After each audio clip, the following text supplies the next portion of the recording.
Hey guys, welcome back.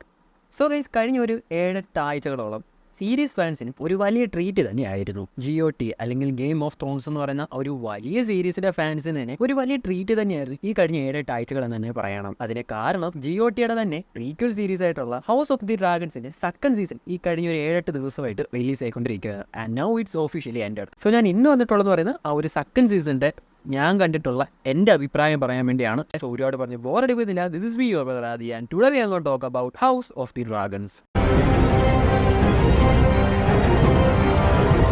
House of the Dragons 8 എപ്പിസോഡുള്ള House of the ഡ്രാഗൺസിന്റെ second season Jio സിനിമയോടെ തന്നെയായിരുന്നു stream ചെയ്തിട്ടുണ്ടായിരുന്നത്. എൻ്റെ ഒരു ഊഹം ശരിയാണെന്നുണ്ടെങ്കിൽ ഫസ്റ്റ് സീസൺ ഈ പറയുന്ന ഒരു ഡിസ്നി പ്ലസിലായിരുന്നു, സെക്കൻഡ് സീസൺ ജിയോ സിനിമയ്ക്കാണ് അവർ റൈറ്റ്സ് കൊടുത്തിട്ടുള്ളത്. ആൻഡ് ഈ ഒരു സീസൺ എങ്ങനെ ഉണ്ടെന്ന് ചോദിച്ചു കഴിഞ്ഞാൽ it was amazing and full on thrilling and stunning episode. And ഇതിനപ്പുറം ഒരു നെഗറ്റീവ് എനിക്ക് പറയാനുള്ളതെന്ന് പറയുന്നത് ഈ ഒരു സീസണിന്റെ ഫിനാലെ എപ്പിസോഡിന്റെ ലീക്സ് വന്നത് തന്നെയാണ്. ആൻഡ് അതായിരുന്നു ഈ കൂടുതൽ ഒട്ടും സഹിക്കാൻ പറ്റാഞ്ഞത്. കുറച്ച് നാളത്തേക്ക് ട്വിറ്ററും ഇൻസ്റ്റയും ഒന്നും തുറക്കാൻ പറ്റാത്തൊരു അവസ്ഥയായിരുന്നു. കുറെയൊക്കെ പോലീസ് അറിയുകയും ചെയ്തു. ഈവൻ സ്റ്റോറി എന്താണ് നടക്കുന്നുള്ള കാര്യം അറിഞ്ഞെങ്കിൽ പോലും ഇവരിത് എങ്ങനെ മേക്ക് ചെയ്ത് നമ്മുടെ മുന്നോട്ട് കൊണ്ടു തരും എന്നുള്ള ഒരു ക്യൂരിയോസിറ്റിയിലാണ് ആക്ച്വലി കഥ അറിയാവുന്ന ഫാൻസ് ഈ ഒരു സാധനം കണ്ടുകൊണ്ടിരിക്കുന്നത്. ആ ഒരു ക്യൂരിയോസിറ്റി തന്നെ മൊത്തത്തിൽ ഡിസ്ട്രോയ് ചെയ്യുന്ന ടൈപ്പ് ഒരു ലീക്സ് ആയിരുന്നു വന്നുകൊണ്ടിരുന്നത്. നല്ല കുറച്ച് കൂട്ടുകാരുള്ളതുകൊണ്ട് ഈ ലീക്സ് എല്ലാം കാണേണ്ടി വന്നു എന്നുള്ളത് മറ്റൊരു സത്യമാണ്. അപ്പം ഈ പറയുന്ന പോലെ GOT ഫാൻസ് ആണെങ്കിൽ അവർക്ക് തീർച്ചയായിട്ടും അറിയിക്കുക ആ ഒരു വിഷമം എന്താണ്. GOTയുടെ ഓരോ എപ്പിസോഡ്സും ഈവൻ ഹൗസ് ഓഫ് ഡ്രാഗൺസിന്റെ സീസൺ 1 ഫിനാലെ എപ്പിസോഡ് പോലും ഈ പറയുന്ന ഒരു ലീക്ക് ആയിട്ടുണ്ടായിരുന്നു. അപ്പൊ അതിലോട്ടൊന്നും ഞാൻ കിടക്കുന്നില്ല. How was the episode? ഞാൻ മുമ്പേ പറഞ്ഞ പോലെ ഇറ്റ് വാസ് അമേസിംഗ് എപ്പിസോഡ്. എടുത്തു പറയേണ്ടത് ഇതിന്റെ ഫിനാലെ എപ്പിസോഡിനെ കുറിച്ച് തന്നെയാണ്. എന്നാലും അത് കുറച്ച് കഴിഞ്ഞിട്ട് പറയാം. ഓക്കെ. ആൻഡ് ഫസ്റ്റ് സീസണെ വെച്ച് കമ്പയർ ചെയ്യുകയാണെങ്കിൽ സെക്കൻഡ് സീസൺ ഫാർ ബെറ്റർ തന്നെയാണ്. ബിക്കോസ് ഫസ്റ്റ് സീസൺ ആണെങ്കിൽ നമുക്കറിയാം ഈ പറയുന്ന പോലെ സ്റ്റോറി ബിൽഡ് ചെയ്ത് കൊണ്ടുവരാൻ അത്യാവശ്യം നല്ല ടൈം അവർക്ക് വേണ്ടി വന്നു. അത് ഒരു കണക്കിന് നല്ലത് തന്നെയാണ്. ഈ പറയുന്ന ഓരോ ക്യാരക്ടേഴ്സിന്റെയും അവരുടെ ഒരു ഇമോഷൻ എന്താണെന്നും അവരുടെ ഓരോരുത്തരുടെയും ഒരു പോയിന്റ് ഓഫ് വ്യൂവിലൂടെ കഥ പറഞ്ഞു പോകാനായിട്ട് ശ്രമിച്ചിട്ടുണ്ട്. ഈവൻ എല്ലാവർക്കും അറിയാവുന്ന പോലെ ഗ്രീൻസ് വേഴ്സസ് ബ്ലാക്ക് എന്ന് പറയുന്ന ഒരു സിവിൽ വാറിലാണ്, അല്ലെങ്കിൽ ടർഗേറിയൻസിന്റെ ഇടയിൽ നടക്കുന്ന ഒരു സിവിൽ വാർ ആണ്. ഇവിടെ തന്നെ ടർഗേറിയൻസ് ഗ്രീൻസും ബ്ലാക്സും ആയിട്ടൊക്കെ ഡിവൈഡ് ആയി അങ്ങനെ നടന്നു പോകുന്ന ഒരു വലിയ ഈവന്റ് ആണ് ഡാൻസ് ഓഫ് ദി ഡ്രാഗൺസ് എന്ന് പറയുന്നത്. ഈ ഒരു ഈവന്റിനെ അവർ മാക്സിമം നന്നായിട്ട് തന്നെ കാണിക്കാനായി ശ്രമിച്ചിട്ടുണ്ട്. അതിന് ഏറ്റവും വലിയ ഉദാഹരണമാണ് ഈ രണ്ട് ടീമിനും അവർക്കായിട്ടുള്ള പ്രയോറിറ്റീസ് കൊടുത്ത് ഇവർ എന്തിനു വേണ്ടിയാണ് ഓപ്പോസിറ്റ് നിന്ന് ഫൈറ്റ് ചെയ്യുന്നത്, അല്ലെങ്കിൽ തന്റെ ബ്രദറിനോട് അല്ലെങ്കിൽ തന്റെ സിസ്റ്ററിനോട് എന്തിനാണ് ഈ ഫൈറ്റ് ചെയ്യുന്നത്, ഓരോരുത്തർക്കും ദ പെർഫെക്റ്റ് റീസൺ അവർ കാണിച്ച് തന്നെയാണ് പോയിട്ടുള്ളത്. അങ്ങനെ അതുകൊണ്ട് തന്നെ ഫാൻസ് തന്നെ ടോട്ടലി രണ്ട് ചേരുകളായിട്ട് തിരിഞ്ഞിട്ടുള്ളത് ഒരു സത്യം തന്നെയാണ്. ആൻഡ് അത് തന്നെയായിരുന്നു ക്രിയേറ്റേഴ്സിന് വേണ്ടത്. അതിന് വേണ്ട ഒരു ടൈം ആയിരുന്നു ഇവർക്ക് ഫസ്റ്റ് സീസണിൽ എടുക്കേണ്ടി വന്നത്. ആൻഡ് അതേപോലെ തന്നെ ഇവരുടെ ഒരു വേൾഡ് എസ്റ്റാബ്ലിഷ് ചെയ്ത് കാണിക്കുന്നുണ്ടായിരുന്നു. ഈവൻ നമ്മൾ GOTയിലൂടെ മൊത്തത്തിൽ തന്നെ വെസ്റ്റോസിനെ കണ്ടിട്ടുള്ളതാണെങ്കിൽ തന്നെയും നമ്മൾ GOT കണ്ടതിനേക്കാളും ഒരു 100-175 വർഷം അല്ലെങ്കിൽ ഒരു 200 വർഷങ്ങൾക്ക് മുമ്പ് നടക്കുന്ന കഥയാണ് ഈ പറയുന്ന ഹൗസ് ഓഫ് ഡ്രാഗൺസ് എന്ന് പറയുന്നത്. ആ ഒരു കാലഘട്ടത്തിൽ എങ്ങനെയായിരുന്നു നമ്മൾ കണ്ടിട്ടുണ്ടായിരുന്ന സ്ഥലങ്ങൾ, ഈവൻ ഡ്രാഗൺ പിറ്റ് എങ്ങനെയായിരുന്നു, ഡ്രാഗൺ സ്റ്റോൺ എങ്ങനെയായിരുന്നു, അന്ന് ഈ പറയുന്ന കിങ്സ് ലാൻഡിങ്സ് എങ്ങനെയായിരുന്നു, അങ്ങനെ ഓരോരോ സ്ഥലങ്ങളും അവർ അത്യാവശ്യം ടൈം എടുത്തതിന് നമ്മളെ മുന്നിലോട്ട് കാണിച്ചു തരാനായിട്ട് ശ്രമിച്ചിട്ടുണ്ടായിരുന്നു. അതേപോലെ തന്നെയാണ് ക്യാരക്ടേഴ്സിന്റെ കാര്യം. അതേപോലെ തന്നെ ടൈം ജമ്പുകളും ഓരോ എപ്പിസോഡ് കഴിയുമ്പോഴും വലിയ വലിയ ടൈം ജമ്പുകൾ നമുക്ക് ഫസ്റ്റ് സീസണിൽ കാണാനായി സാധിച്ചിട്ടുണ്ടായിരുന്നു. എന്നാൽ ഇതിനെല്ലാം നേരെ ഓപ്പോസിറ്റോട്ടാണ് സെക്കൻഡ് സീസൺ തുടങ്ങി പോകുന്ന കാര്യങ്ങൾ കണ്ടിട്ടുള്ളത്. ആൻഡ് ഈ പറയുന്ന പോലെ ക്യാരക്ടേഴ്സിനെ എസ്റ്റാബ്ലിഷ് ചെയ്ത് കാണിച്ചിട്ടുണ്ട് ഇവർ ഫസ്റ്റ് സീസണിൽ തന്നെ. ആ ഒരു ടൈം അവർ എടുത്തുകൊണ്ട് തന്നെയാണ് ഫസ്റ്റ് സീസൺ ഇത്ര ലാഗ് ആയതൊക്കെ. ഈവൻ ആ ഒരു ലാഗും കാര്യങ്ങളും വന്നുകൊണ്ട് തന്നെ ആയിരിക്കണം സെക്കൻഡ് സീസൺ എന്താ പറയുക ഒരു രക്ഷയില്ലായിരുന്നു എന്ന് പറയാം. ഈവൻ എപ്പിസോഡ് 1 മുതൽ എപ്പിസോഡ് 8 ദ ഫിനാലെ എപ്പിസോഡ് വരെ അമേസിംഗ് ആയിരുന്നു. ഒരു ടണ്ണിങ് ആയിട്ടുള്ള എപ്പിസോഡ്സ് ആയിരുന്നു ഓരോ എപ്പിസോഡും എന്ന് പറയുന്നത്. അതേപോലെ തന്നെ ഓരോ ക്യാരക്ടേഴ്സിന്റെയും ഒരു ക്യാരക്ടർ ഡെവലപ്മെന്റ് നമുക്ക് എങ്ങനെയാണെന്നുള്ള കാര്യങ്ങൾ നല്ല രീതിയിൽ തന്നെ ഈ പറയുന്ന സെക്കൻഡ് സീസണെ അവർക്ക് കാണിച്ചു തരാൻ വേണ്ടി സാധിച്ചിട്ടുണ്ടായിരുന്നു. ഈവൻ റെനേറി ആണെങ്കിലും ഈവൻ ഫസ്റ്റ് സീസണിന്റെ അവസാനം നമ്മൾ കണ്ടിട്ടുണ്ടായിരുന്നു ലൂസിയസ് വെലോറിയുടെ മരണം റെനേറിയെ എങ്ങനെ അഫക്ട് ചെയ്യുന്നു എന്നുള്ള കാര്യം സെക്കൻഡ് സീസണിന്റെ ഫസ്റ്റ് എപ്പിസോഡിൽ തന്നെ അവർക്ക് നല്ല രീതിയിൽ തന്നെ കാണിച്ചു തരാനായിട്ട് സാധിച്ചിട്ടുണ്ടായിരുന്നു. അതേപോലെ തന്നെ ആലിസന്റെ ഫസ്റ്റ് സീസണിൽ എങ്ങനെയായിരുന്നു, സെക്കൻഡ് സീസൺ ആയപ്പോൾ അല്ലെങ്കിൽ സെക്കൻഡ് സീസൺ തീർന്നപ്പോൾ ആ ക്യാരക്ടറിന്റെ മാനസികാവസ്ഥ എങ്ങനെയായിരിക്കുന്നു, ഏഗോൺ എങ്ങനെയായി, ഏമോണ്ട് എങ്ങനെയായി, ഡേമോൺ ആ ഒരു ക്യാരക്ടർ എന്താ കുമാരി സെക്കൻഡ് സീസണിൽ പുള്ളി കാണിച്ചു വെച്ചേക്കുന്നതെന്ന് എനിക്ക് പറയാൻ പറ്റുന്നില്ല.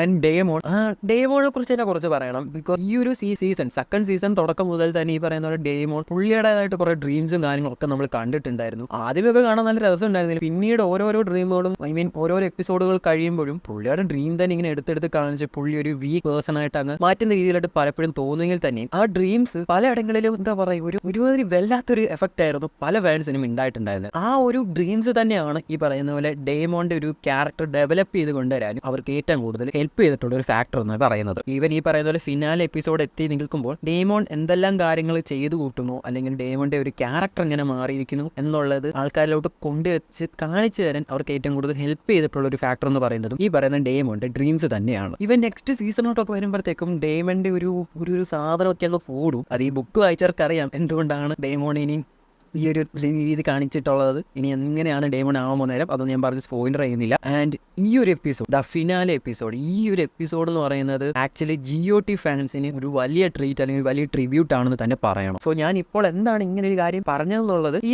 എപ്പിസോഡ് കണ്ടിട്ടുള്ളവർക്ക് മനസ്സിലാവും. ഇല്ലെങ്കിൽ എപ്പിസോഡ് കാണാൻ പോകുന്നവരാണെന്നുണ്ടെങ്കിൽ നിങ്ങൾക്ക് കണ്ടു കഴിയുമ്പോൾ എന്തുകൊണ്ടാണ് ഞാൻ ഇങ്ങനെ പറയുന്നുള്ള കാര്യം നിങ്ങൾക്ക് മനസ്സിലാവും. ബിക്കോസ് ഇവൻ ഓരോ ഡയലോഗ് മുതൽ ചില ഫ്രെയിംസ് വരെ GOT ഫാൻസിന് കൊടുക്കുന്ന ഒരു വലിയ ട്രിബ്യൂട്ട് തന്നെയാണ്, അല്ലെങ്കിൽ ഒരു വലിയ ട്രീറ്റ് തന്നെയായിരുന്നു. ഇവൻ പല ക്യാരക്ടേഴ്സിനെയും ഈ പറയുന്ന പോലെ ആദ്യത്തെ സീസണിലൊക്കെ വളരെ ചുരുക്കം ഭാഗങ്ങൾ കാണിച്ചുകൊണ്ട് വലിയ ഇമ്പോർട്ടൻസ് ഒന്നും കൊടുക്കാത്ത രീതി കാണിച്ചുകൊണ്ട് വന്നിട്ട് ഈവൻ സെക്കൻഡ് സീസണിന്റെ ഫിനാലെ ആകുമ്പോഴത്തേക്കും ഈവൻ പല സൈഡ് ക്യാരക്ടേഴ്സിന് പോലും അത്യാവശ്യം സ്ക്രീൻ ടൈം കൊടുത്ത് അവരുടെ ഒരു പൊട്ടൻഷ്യൽ എന്താണെന്ന് ഉള്ള രീതിയിൽ കാണിച്ചു തരാനായിട്ട് അവർ ഈ ഒരു സീസണിലെ ഫിനാലെ എപ്പിസോഡ് കൊണ്ട് കാണിച്ചു തരാനായിട്ട് ശ്രമിച്ചിട്ടുണ്ട്. അതേപോലെ തന്നെ എടുത്തു പറയേണ്ട ഒന്ന് തന്നെയായിരുന്നു ഈ ഒരു സീസണിലെ ഫൈറ്റിംഗ് സീക്വൻസുകൾ എന്ന് പറയുന്നത്. ഒരു രക്ഷയില്ലാത്ത ഫൈറ്റിംഗ് സീക്വൻസുകളായിരുന്നു ഈ ഒരു സീസൺ എന്ന് പറയുന്നത്. എസ്പെഷ്യലി ആ ഒരു ബാറ്റിൽ ഒരു രക്ഷയില്ലായിരുന്നു. ഈവൻ ബുക്ക് വായിച്ചിട്ടുള്ളവർക്കാണെങ്കിൽ ചിലവർക്ക് ഭയങ്കര ഡിസപ്പോയിൻമെന്റ് തന്നിട്ടുള്ള ഒരു ഫൈറ്റ് സീക്വൻസ് തന്നെയായിരുന്നു അതെന്ന് പറയാം. എന്നാൽ പോലും അത്യാവശ്യം അവർക്ക് നീറ്റായിട്ട് ആ ഒരു സാധനം ചെയ്തു വെക്കാനായിട്ട് സാധിച്ചിട്ടുണ്ടായിരുന്നു. ഈ പറയുന്നത് നമ്മൾ ഗെയിം ഓഫ് ത്രോൺസിനകത്താണെങ്കിലും ഡ്രാഗൺസ് തമ്മിലുള്ള ഫൈറ്റോ കാര്യങ്ങളൊന്നും കണ്ടിട്ടില്ല. എന്നാൽ ഈ സെക്കൻഡ് സീസണിലോട്ട് വരുമ്പോൾ ആ ഒരു കാര്യങ്ങൾ അവർക്ക് അത്യാവശ്യം നല്ല രീതിയിൽ തന്നെ കാണിച്ചു തരാനായിട്ട് സാധിച്ചിട്ടുണ്ടായിരുന്നു. ഈവൻ ഫസ്റ്റ് സീസണിൽ പോലും നമ്മളൊരു അത്യാവശ്യം നല്ലൊരു പ്രോപ്പർ ഫൈറ്റ് സീക്വൻസ് അല്ലെങ്കിൽ ഒരു അത്യാവശ്യം ത്രില്ലിംഗ് ആയിട്ടൊരു ഭാഗം കൊണ്ടുവരിക എന്ന് പറയുന്നത് അവർക്ക് ഏകദേശം ഒരു 10ാമത്തെ എപ്പിസോഡ്, ആ ഒരു സീസൺ 1ന്റെ ഫിനാലെ എപ്പിസോഡിലായിരുന്നു നമുക്ക് കാണാനായിട്ട് സാധിച്ചിട്ടുണ്ടായിരുന്നത്. എന്നാൽ അതിന്റെ ഒരു 2 ഇരട്ടി എഫക്റ്റ് ആയിരുന്നു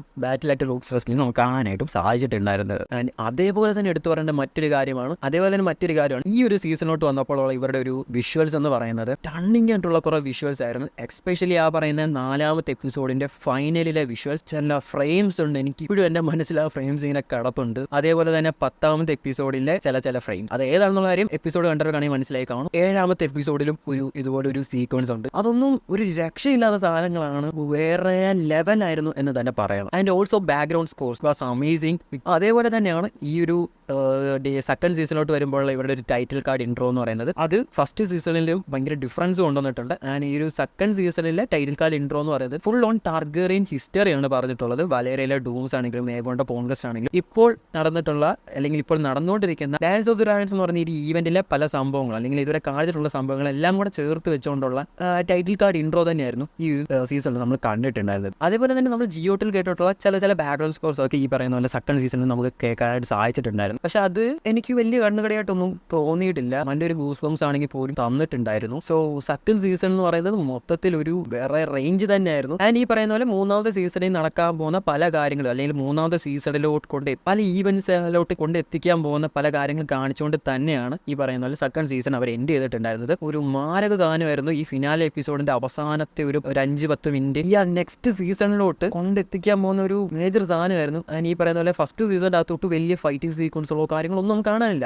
അല്ലെങ്കിൽ ഫസ്റ്റ് സീസൺ അവസാനം ലുസേരിയസ് വെലോറിന്റെ ഒരു മരണവും കാര്യങ്ങളൊക്കെ ഉണ്ടായിരുന്നുകൊണ്ട് തന്നെ നമുക്ക് ആ ഒരു സീസൺ ഭയങ്കര ഇമ്പാക്ട് ഉണ്ടായിരുന്നു. നെക്സ്റ്റ് സീസണിൽ സംഭവിക്കാൻ പോകുന്ന കാര്യങ്ങൾ എന്തൊക്കെയാണെന്ന് അറിയാൻ. ഇതിലോട്ട് വരുമ്പോൾ അടുത്ത സീസണിൽ കാണാൻ പോകുന്നത് ദ റിയൽ വാർ എന്നുള്ള ടീമിലാണ് ഫൈനൽ എപ്പിസോഡിൽ തന്നെ അവർക്ക് നല്ല രീതിയിൽ സാധിച്ചിട്ടുണ്ട്. സോ ടോട്ടലി ഗുഡ് സീസൺ എന്ന് തന്നെ പറയണം. ആൻഡ് ഈ പറയുന്ന പോലെ സെക്കൻഡ് സീസണിൽ നമ്മൾ ഫസ്റ്റ് സീസണിൽ കണ്ടിട്ടുള്ള ചില ക്യാരക്ടേഴ്സിനൊക്കെ ചെറിയ ട്രിബ്യൂട്ടും കാര്യങ്ങളൊക്കെ കൊടുത്ത് തന്നെയാണ് ഇവർ ഈ ഒരു സീസൺ കൊണ്ടുപോയിട്ടുണ്ടായിരുന്നത്. ആൻഡ് സീസൺ എൻഡ് ചെയ്തതാണെങ്കിലും എനിക്ക് വളരെ ഇഷ്ടമായിട്ടാണ് തോന്നിയത്.